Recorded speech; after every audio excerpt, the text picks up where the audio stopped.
What's going on, everybody? I'm Coach Mike, and welcome to this week's technique video. So if you notice, I kind of missed Tuesday. I've started a new job, so my posting schedule is going to be a little bit off. I do have Thursdays off right now, so I'm probably going to try to get most of my videos done and posted, or at least scheduled to be posted on Thursday. So that's why we're doing this video today. So the last two videos, I've been going over the clean. First video, I went over the first pull. Second video, I went over the second pull. Again, for my terminology sakes, I don't like using the word pull. They are technically deemed, that is the technical terminology for them, is the first and second, third pull.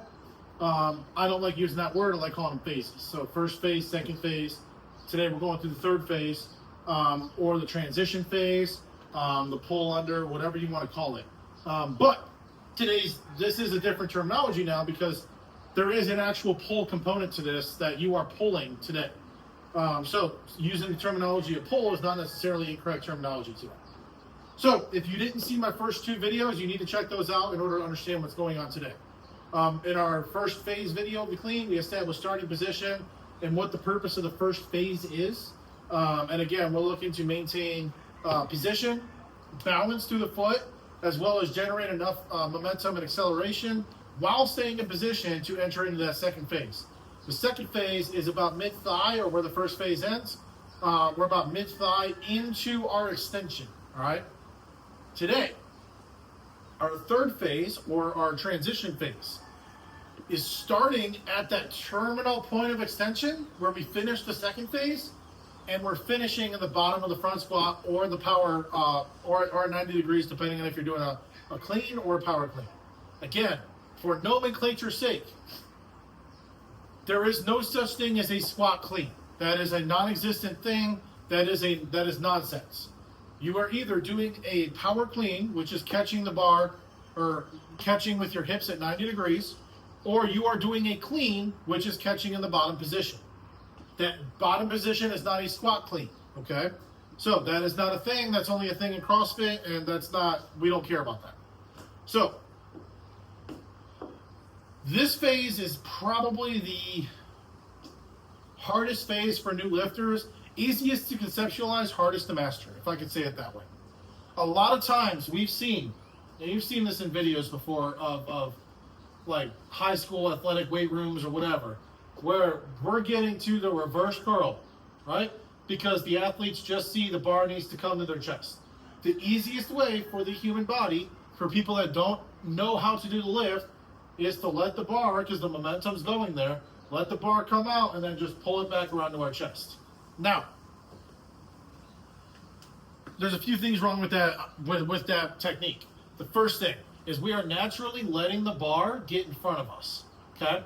So now we are, as I've talked about the physics of the lift throughout the last couple videos, if our momentum is going that way, that's why 9 times out of 10 in those videos, you see them jump forward to meet the bar where it's in front.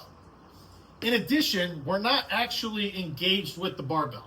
So when the bar is reverse curled into the body, we are not actually engaged with the movement. So assuming we did our second phase correctly, that barbell, we should be in full extension with that barbell already starting to get vertical. If I lose connection to that, that is where either you're going to get spit out of the lift at the bottom, or the bar is going to crash on you if you do receive it. If it doesn't go out in front of you or whatever. I'll go over what crashing means at the end when we get into that receiving position, and it kind of faults with the receiving position. But just know we do not want the bar to crash on us. That is not a ideal situation for the lift. All right. So, what is ideal positioning for the third phase? Okay. I've already finished my extension. I got my shoulders shrugged back. I'm pulling that archangel into the bar. I'm getting my chest behind to allow that bar to come up. Okay.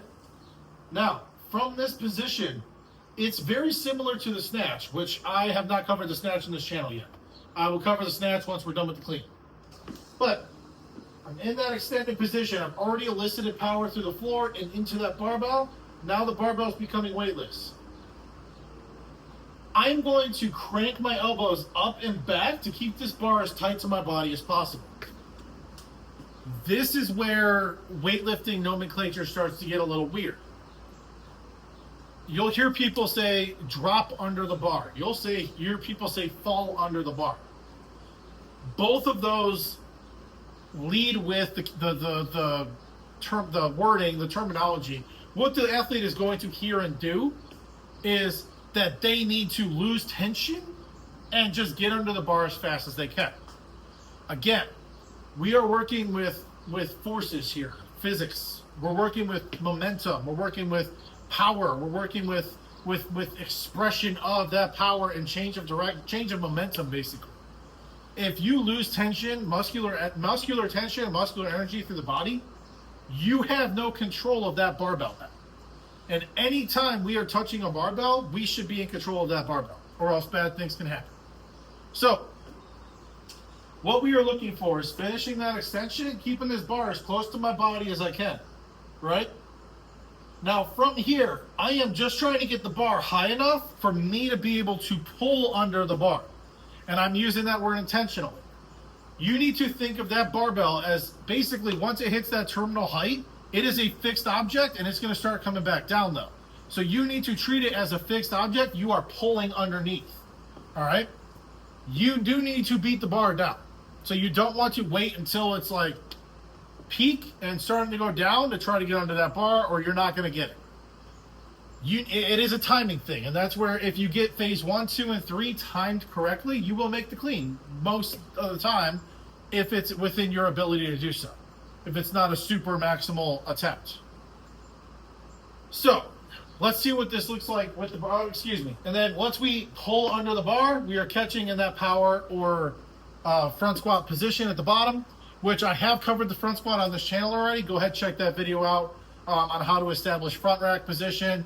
Our first phase clean video establishes our grip position with the barbell for the clean.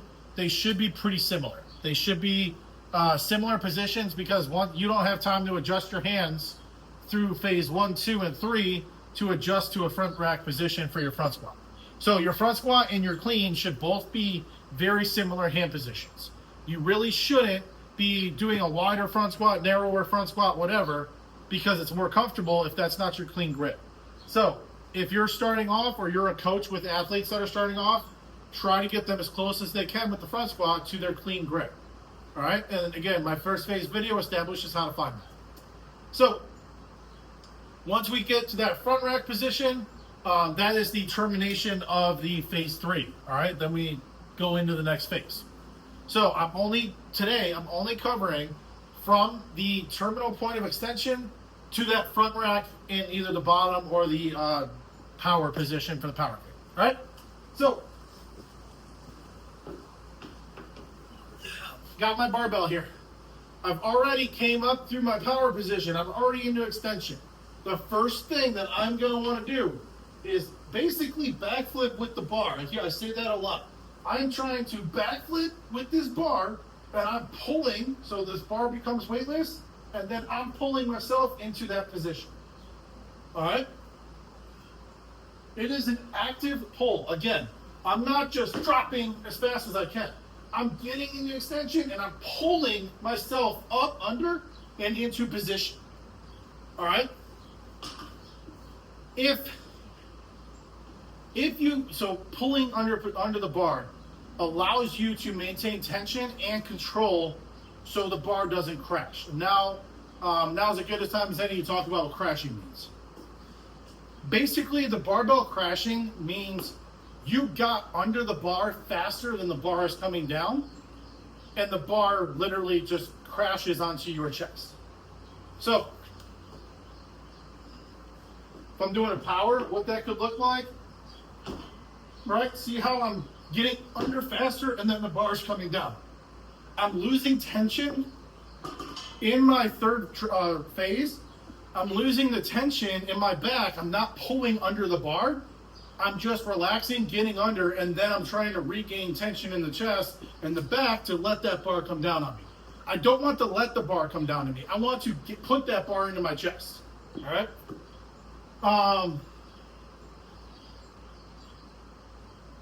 actually, let me use that. Let me start there. I'm very big on intentionality.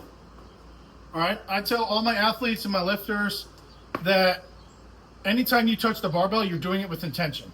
You're moving with intent. All right. So, what I mean by placing the bar on your chest is you don't want to just yeet the bar off your hips to get as much force as you can and then hope you get under it. You want to intentionally get the bar into the right height so you can pull and place that bar where you want it in your chest. You need to be in control at all times. All right? So whether you catch it in the power or front squat, the front squat position is going to be the same as the video that I covered the front squat in, where in the bottom position you have that nice tall back, elbows up, and we're driving up from the bottom. Our power position is exactly the same thing. We're just stopping at that 90-degree angle, right? I'm at that 90, my elbows are up, and I'm going to drive that bar up and back. That way I can keep that bar on my shoulders. All right? So, what did I mean by reverse curl? The reverse curl at the beginning is basically when you see the lifters do this. Right? We sweep out and we loop the bar in. Versus, we want that bar tight, and I'm keeping this bar as close to my body as I can. Here, pop, nice and tight, and I'm shrugging up and shooting through. It's a very distinct difference there. So, that's phase 3. Luckily, phase 1 is typically the hardest one because the longest video, because we're establishing starting position. We're talking about the force dynamics of it. We're understanding where our balance needs to be, center of gravity, the force of the barbell, all that stuff. Phase 2 and 3 happen almost instantly if it's done correctly. If you get phase 1 correct, phase 2 should be very quick, and then phase 3 needs to be just as quick as the barbell. You're putting momentum into the barbell, or else you're not gonna keep up with the bar. All right. So nice and easy video today. I've been Coach Mike. This is our technique video, phase 3 of the clean. All right.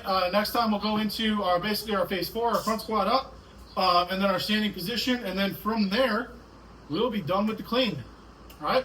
So as always, if you have any comments you'd like to leave in the video, please do so. Let's get some discussion going amongst coaches, amongst athletes, maybe people starting out with the clean. Let's try to help each other out. If you've got any value from this video, please like this video, share it with anybody that might need to understand these phases of the clean, and then also interject how you help with phase 3. How do you control the reverse curl? How do you keep people pulling back on the bar? Thanks for watching. I'll see you guys next time.